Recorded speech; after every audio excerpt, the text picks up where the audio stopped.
Did Marcus Freeman and Notre Dame just slip in and quietly win the offseason in college football with just a few quick transfer portal pickups? Let's talk about it next here in the College Huddle.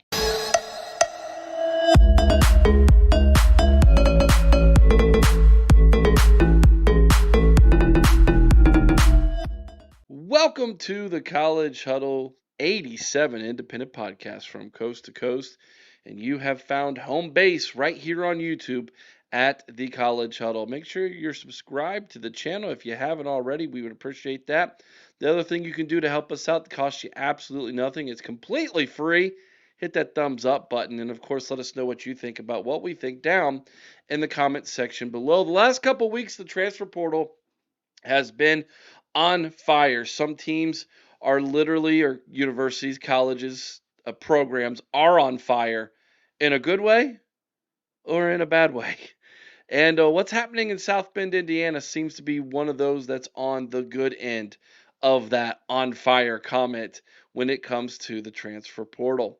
Marcus Freeman, the young head coach there in South Bend, Indiana, has a smile on his face as of recently, and not just because he's not getting charged for supposedly an incident at his son's wrestling meet, although that seems to have been blown completely out of proportion by the all too quick media who wants to try to throw shade at Notre Dame or whatever, whoever the person is in charge of the program there at Notre Dame.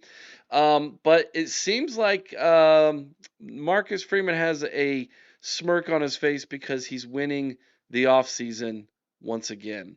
Notre Dame had a very good year in recruiting, and they've had even a better year when it comes to the transfer portal. And because of all of that, Notre Dame's ranking in the transfer portal combined with recruiting has them sitting at number 2 overall in the 247 composite ranking, right behind Texas, who we highlighted yesterday as having won a really good transfer portal season for them in Austin as well. But coupled with that, the recruiting ranking that Notre Dame has, they're sitting very pretty right there at number 2. And if you look at the average recruit ranking score, it's actually much higher than what the Texas Longhorns have, believe it or not. So one might argue they are number 1 when it comes to recruiting in 2026 cycle, which is kind of wild to think about because Marcus Freeman's not exactly been doing this for a really long time. He's still a pretty young head football coach, relatively speaking, but seems to be resonating well with young athletes, which is not easy to do in South Bend, Indiana. You got a couple things he's got to overcome. Number 1 is the fact that it's a prestigious university with academic standards.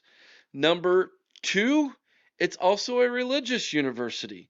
And that always doesn't go well with some people. Albeit, it seems like the younger generation is more open to things of spirituality, which is, in my opinion, great.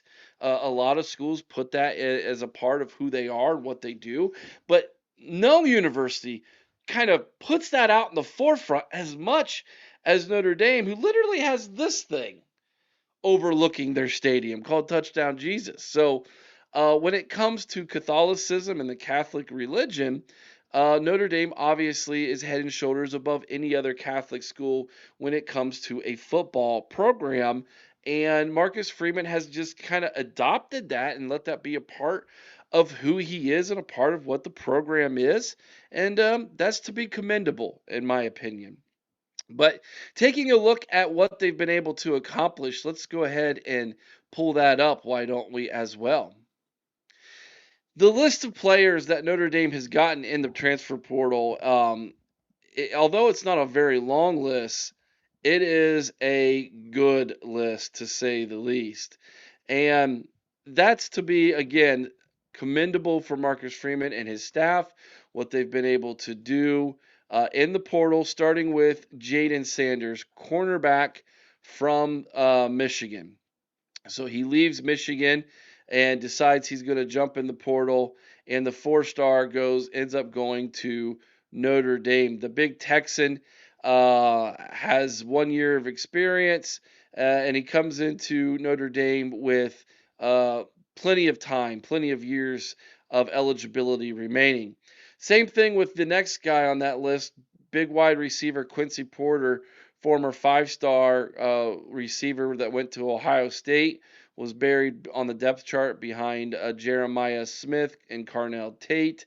Uh, Jumps in the portal, gets his chance to go to Notre Dame, dealing with an injury that might sideline him this offseason. Obviously, that won't help. But if you go down two more, you see there's a little 3-star receiver there named Mylan Graham. He was a 5-star recruit out of Indiana for the Buckeyes. He too went to the portal. He's coming in with 3 years of eligibility for Notre Dame as well, and will be expected to compete right away for the Irish, and giving CJ Carr another target to throw to. And if Porter's able to rebound from his injury and maybe get on the field next season, that could be another big time target. Mylan Graham, 6'1", 195 pounds, can play multiple wide receiver positions, including the slot and or outside, while Quincy Porter at 6'4", 210 is a much larger target for Carr.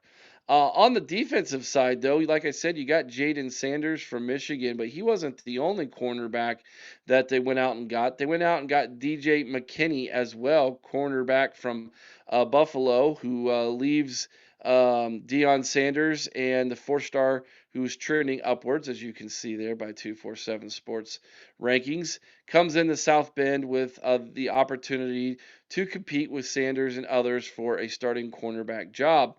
On the defensive line, they addressed that as well. They went out and got the big defensive lineman from Pitt, Francis Brew, who, by the way, was choosing between Ohio State and Notre Dame. Decided he will go ahead and go to South Bend as well. And joining him is the big 6'6", 282-pound 4-star defensive end edge rusher Keon Keeley from the Alabama Crimson Tide. Just looking at those 6 guys, 4-star, 4-star, 4-star, 3-star, but former 5-star recruit, 4-star, 4-star, you can easily see how Notre Dame was going after a particular recruit in the transfer portal. They weren't looking at quantity, they were looking at quality. And not only quality, but quality guys who have multiple years of eligibility remaining. I think Marcus Freeman is looking at this and he's thinking, I'm not just going after the here and now, but I'm looking for long term. I'm looking to build long term success with guys who could be here multiple years. And that's kind of been Marcus Freeman's thing since he's been at Notre Dame, is building something for the long term.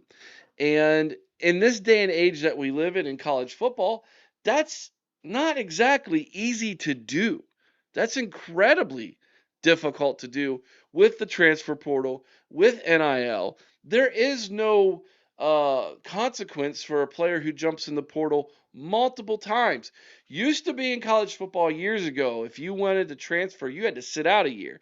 Then they had the 1 year free transfer, and then you had to go to the NCAA and request another transfer after you transferred once before. You had to prove hardship, things of that nature. Now with the transfer portal, it's a free-for-all, man. You literally have to re-recruit your entire roster each and every single offseason. And now that these kids have agents, they have agents and family members and friends and entourages in their ear saying, hey, man, you're worth more than what you're being offered, you're being paid for. And so, what Marcus Freeman has to sell to these kids, especially kids who have more than 1 year of eligibility, is a long term, sustainable plan beyond just the dollars and cents. Now, don't get me wrong. I understand that a lot of these kids are out here chasing the green. That's the world in which we live in now. And it sounds like Notre Dame's got some of that they can throw around here, which is fine. So you bring a kid in, he's got years of experience, a couple years of eligibility remaining. He hits, you're going to probably have to pay him more to keep him. I think Marcus Freeman and Notre Dame understand that, and they're here for the long term and keeping these guys here and building something beyond 2026, looking forward to 2027. And with CJ Carr as your quarterback, starting quarterback moving forward, Notre Dame is going to be a player in the college football playoff in 2026 and in 2027. Take my word for it, guys. They're going to be highly motivated after being left out in 2025. Notre Dame will be a top 10 football team who will make the college football playoff in 2026. Mark it down. Let me know what you all think about what I think down in the comments section below. We'll be back with more college football content here for you on the College Huddle.